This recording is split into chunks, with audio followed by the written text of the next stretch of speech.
We charged the homeowner $7,000 for this project. Let me show you what we're doing. First, we're starting off with repairing the paver border here. So we're gonna fix all these and install it with concrete so that way they're not separating like you can see.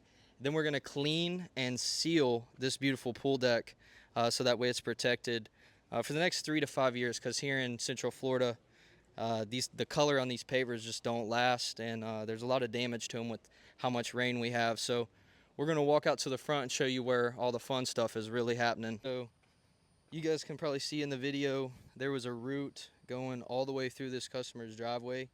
So we had to rip all this driveway up, re-level it, and install new base.